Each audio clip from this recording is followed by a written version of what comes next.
Okay, good morning class. So everybody stand up. Mr. Japan, please lead the prayer. And the Holy Father, the Son, the Holy Spirit. Amen. Okay, take your seat. So let's check our attendance first. So boys, count off. Girls, okay, very good. All of you is here so perfect in attendance. So everyone, how are you feeling today? Is everyone doing well? So that's good to hear. So it's nice to hear that all of you is doing well. So kay doing naman mo, who among here can recall about what we had tackled yesterday? Yes, Miss Marte? That's right. It's all about leadership and responsibility. So what is leadership and responsibility, class? Yes, Miss Transporte? Yes, that's right. Leadership is all about guiding or inspiring others to achieve common goals. How about responsibility? Yes, Miss Gilogo? That's right. It's all about completing tasks and being accountable of one's actions and decisions. So, I'm glad that nakarecall pa mo to what we had tackled yesterday. So, it means that naminaw jud ang tanan. So today we will continue our last discussion. So what we will be going to tackle today ba? So I will present you some picture here to show what we will going to discuss today. So here. So, anyone, what is your thoughts, ideas about this picture? Yes, Miss Quizon? That's right. The pictures I presented as looks like all about the 21st century skills, the skills that needed in 21st century, such as adaptability, problem solving, communications, and collaboration. So, we will going to tackle it about letter. So next picture says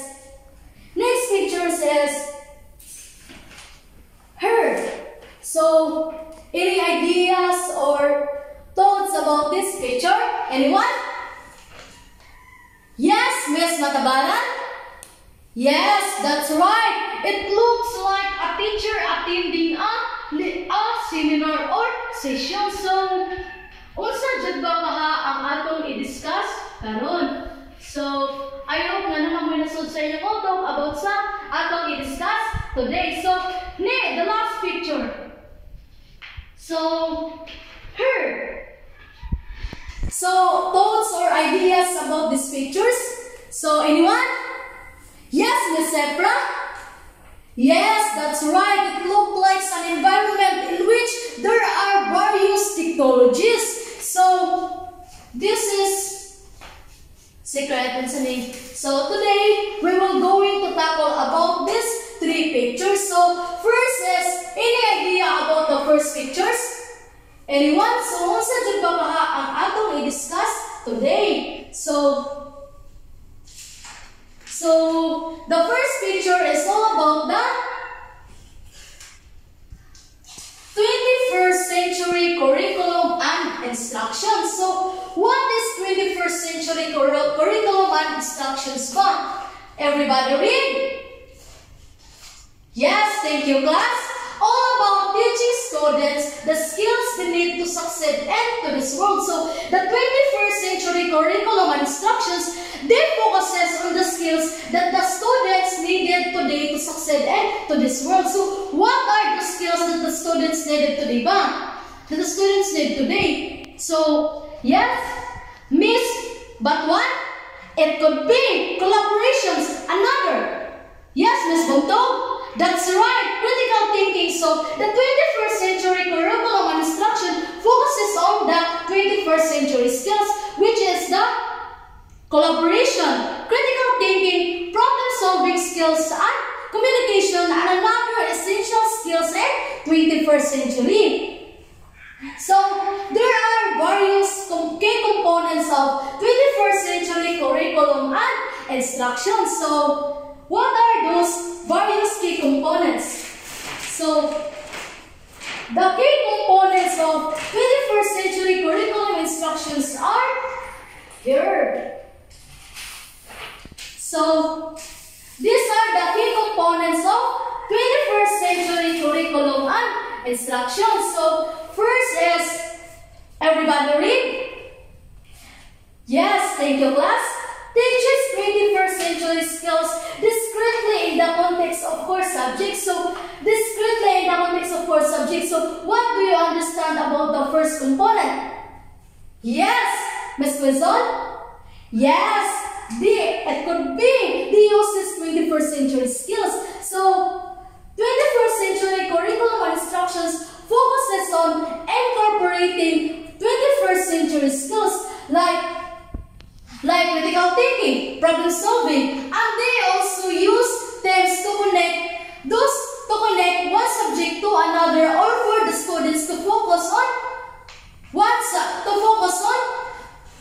on different areas, not only on one subject. So that is all about the 21st. That is all about the first component. So nasabtan na ba ang first component? Okay, thank you. So next is the second key components. Everybody read? Thank you class. Focuses on providing opportunities for applying. Providing opportunities. From the word providing opportunities. What does it mean ba? Or what do you understand about the second key components? Yes, Ms. Ebra? It could be, that's right. The students are given chances to apply those skills not only on one subject, but also across areas. How they will apply the skills, or what approach they uses on applying the skills. So, they will apply the skills through demonstrating their knowledge and skills, not only on memorizing information. So, that is all about the second key components of 21st century curriculum and instructions. So, let's proceed to the third key components of 21st century curriculum and instructions. So, okay class? Everybody read? Okay, thank you. Enables innovative learning methods that integrate the use of supportive technologies, inquiry, and problem-based approaches and higher order thinking skills. So, the 21st century curriculum and instruction focuses on integrating new and creative ways of teaching. Like, for example, what do you observe about our learning environment in today's century? So, yes, usa may mga gipanggamit sa mga teachers or ilang gipang integrate in their teaching. Yes, Miss Efra? That's right. They use technology. So the teachers uses technologies. They provide questions, problem solving, critical thinking, and also they focuses on the higher order thinking skills. So what are those higher order thinking skills? Anyone? Yes, Miss Tenyo. Analyzing. It could be. That's right. Another. Yes, Miss Nuera. Yes, evaluating, that's right. So, they also focuses on higher order thinking skills such as analyzing, evaluating, or even creating new ideas. So, the curriculum focuses on integrating new and creative ways and also focuses on higher order thinking skills such as analyzing, evaluating, and creating new ideas. So, questions about the third components? Okay, very good. Kay wala. Next, let's proceed to the last component of 21st century curriculum and instruction.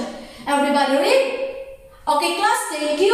Encourages the integrations of community resources beyond school walls. From the word beyond school walls. So, what this is all about? So, yes, any idea?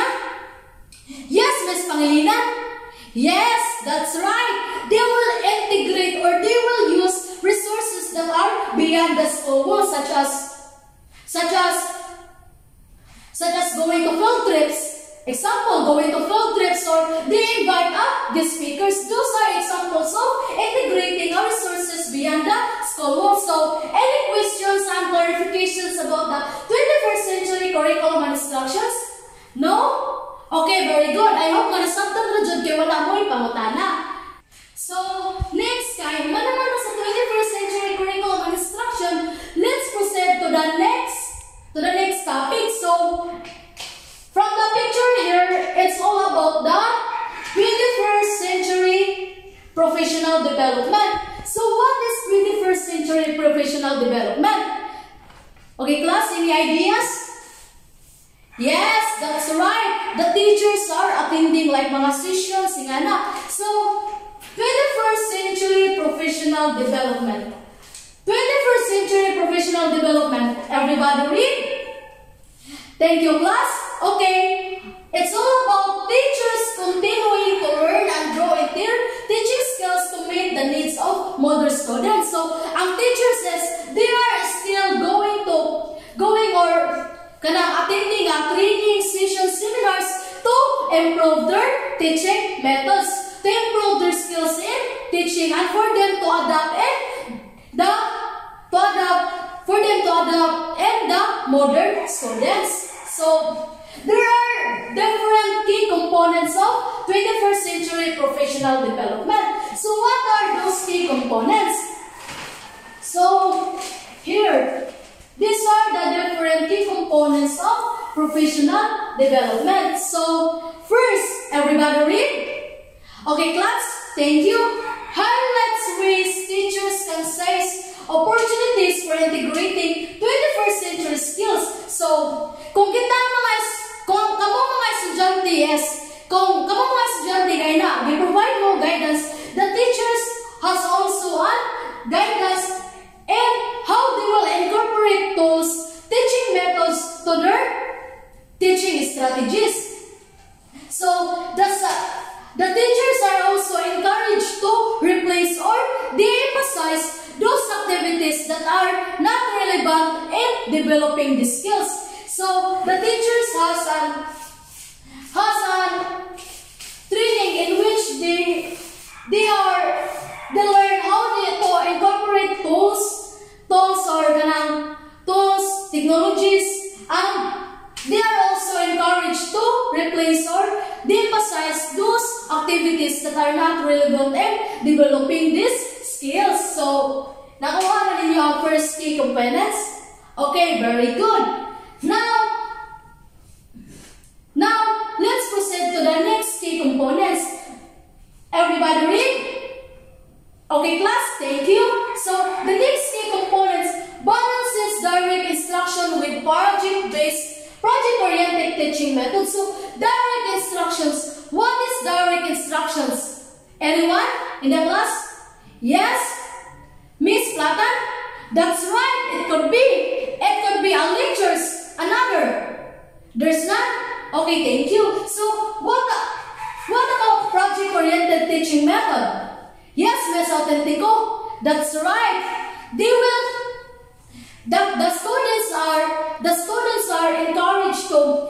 The students will make the real world projects in which they can apply their skills. So, the professional development, they will mix up traditional teaching methods and modern way of teaching, such as direct instructions and project-oriented. So, the next key components. Everybody will read? Okay, class, thank you. Illustrate how a deeper understanding of subject matter can enhance problem solving, critical thinking, and other 21st century skills. So, deeper understanding. So, what is all about ba, class? Deeper understanding. Any ideas? There's none?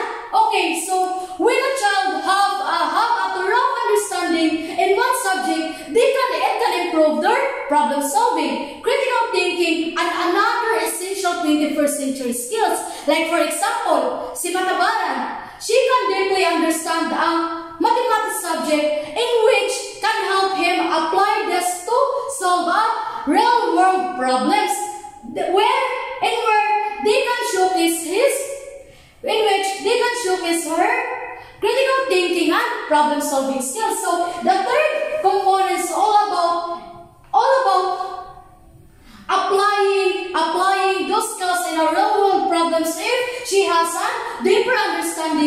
a subject. So next is the fourth component. Yes, everybody read? Okay, class, thank you. Enables 21st century professional learning communities for teachers that model the kinds of classroom learning like the teachers will use an effective classroom practices to enhance the learning experience of the students. So, like for example, different resources na nasa inside the classroom or different technologies in which can enhance the learning experience of the students. So, any questions about the third and the fourth component? No? Okay, I hope na nasabtan na jud. Okay, class? Very good. So, the next key components is the 4.5. So, okay, class? Everybody read? Okay, thank you. So, cultivates teachers' ability to identify students' particular learning styles, intelligence, strengths, and weaknesses. So, the teachers are encouraged to understand or identify what are the students' strengths, intelligence, weaknesses, and how they will tailor instructions for them to meet their needs. Like, for example, ang teachers ay magamit sa mga hands-on activities, visual aid, or presentations and other learning styles for the students to meet their needs. So they will incorporate different various learning styles to meet the needs of the students. So that is all about the 4.5 key components of 21st century professional development. So let's proceed to the next key components. Okay, class, everybody read? Thank you. It helps teachers develop their abilities to use various strategies. So, the teachers has a training in which they can develop their abilities to use various strategies such as formative assessment. What is an example of formative assessment? Yes, Ms. Oriso? That's right. It could be a quizzes. A quizzes is an example of a formative assessment. So, the teachers has a training in which they can improve their abilities to use various strategies such as formative assessment to reach diverse students and create environments that support differentiated teaching and learning. Diba? From the previous key components kay gikuan diri nga kanang i-identify ako sa mga strengths and weaknesses. So diri is gikuan nag-use sila og mga formative assessment para sa diverse student para even though we have different strengths and weaknesses, they can meet their needs. So that is all about the next key components. So any questions? Okay, kaya wala man, let's proceed to the next key components. Okay, class, everybody read. Thank you. Supports the continuous evaluations of student 21st century skills development. So what does this mean by continuous evaluations? From the word continuous. Yes, Miss Boncanes? Yes, continuously. So, kanang padayon. So, the teachers are encouraged to continuously assess the development of the 21st century skills of the students. So, the teachers are continuously i-continue assess ang development sa students about their 21st century skills. So, any questions about the 4.7 key components of professional development? Okay, let's proceed to the next key component. So, everybody read. Okay, class, everybody read. Okay, thank you, class. Encourages knowledge sharing among communities of practitioners using face-to-face, virtual, and blended communication. So the teachers are attending in the training or sessions in where they can share their ideas through virtual, face-to-face, or blended communications like mga seminars or mga trainings or mga sessions in which they can share their ideas for them to improve their teaching methods. So next, let's proceed to the next key components. Okay, class, everybody read. Thank you. Uses a scalable and sustainable model of professionals. What does it mean when we talk about scalable and sustainable? Anyone? There's none? So, okay, it means that the teachers uses a dependable and long-lasting approach model which is can enhance or improve the 21st century skills of the students. So all of those are the key components of professional development. So any questions and clarifications about the 21st century professional development? Wala? Okay, I hope na nakasabot dyan mong tanan. Okay, kaya nakasabot man, let's proceed to the next topic. So our next topic is kaya wala kang sa 21st century curriculum instructions, 21st century professional development. Let's proceed to the 21st century learning environment. So, when you hear 21st century learning environment, what comes to your mind? Back class? Anyone? Yes? Miss Autentico? That's right. It's all about using various resources or technologies in the classroom. So, 21st century learning environment. What is 21st century learning environment? Okay, class? Everybody read? Okay, thank you. 21st century learning environment, a setting where students can develop the skills needed for success in the modern world, in which they will use various resources inside the classroom, technologies, or collaborative spaces to foster collaboration. So, there are different key components of 21st century learning environment. So what are those key components? So the different key components of 21st century learning environment is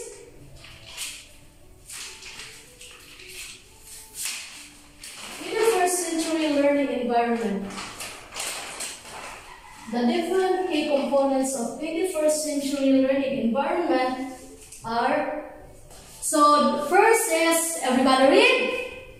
Okay class, thank you.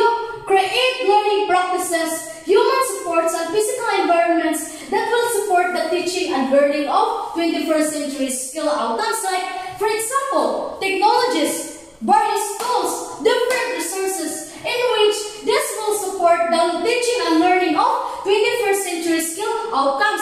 So we know about what is the relevance of technologies in 21st century. So this will really support or help the students enhance their knowledge or improve their 21st century skills. So the next key components, everybody read?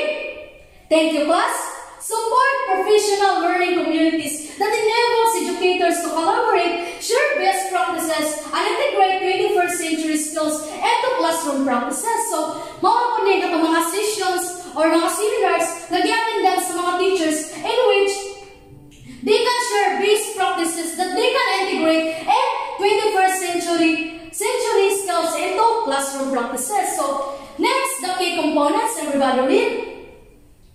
Okay, thank you. Enable students to learn in relevant real-world 21st century context. Relevant real-world. So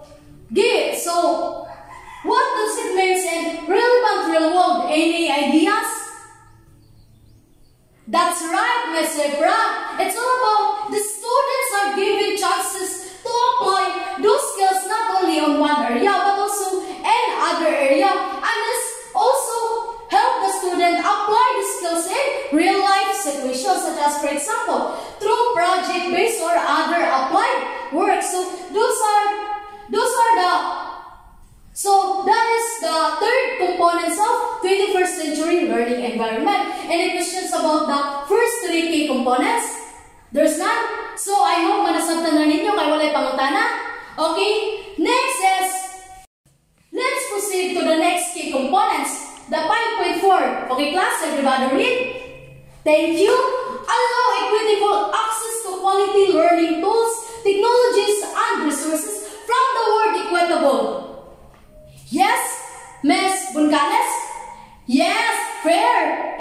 Yes, that's right. So that the students has an fair access or equitable access to promote equalities and to enables to ensure that the students had given chances to develop 21st century skills. So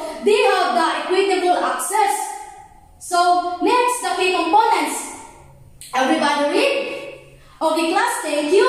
Provide 21st century architectural and interior designs for group, team, and individual learning. So the learning environment or the classroom is full of resources or mga furnitures or mga movable desks to foster collaborations. So next key components, everybody read the next and the last.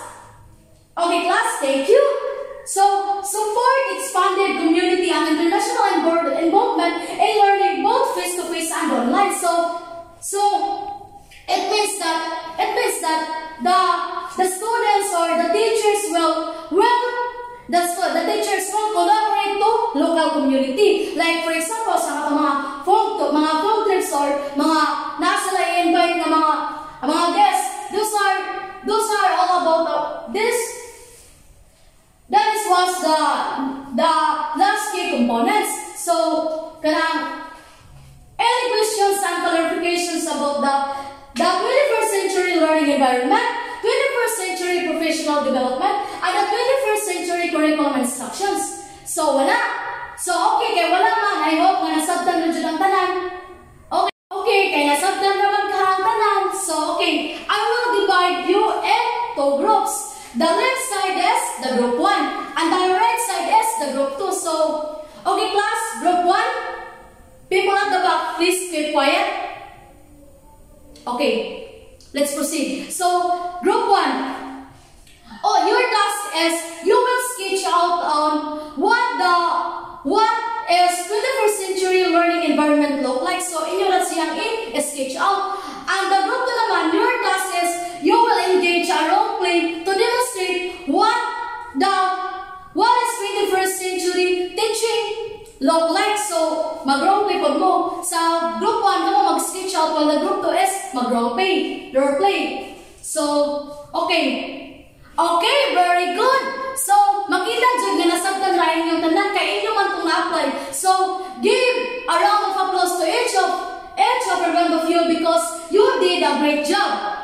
So, next time, I will test your knowledge about what we have discussed today. So, I will have a short assessment, 10 questions only. So, I have this paper here in which you will answer the questions provided. So, yes, everyone, I'm glad. Let's give a round of applause to every one of you because majority of you got a perfect score. So, a round of applause. Okay, so now let's proceed to, for your assignment, you will study the implications of educators because we will have a quiz in our next meeting. Any questions regarding the assignments? Okay, wala. I hope na mag-study ang tanan para ma-perfect na pagsunod discussion. So, okay, so, kay wala na may pangutana, everybody stands for our closing prayer. Mr. Juban, lead the prayer again. And then the Father, the Son, the Holy Spirit. Amen. Okay, thank you.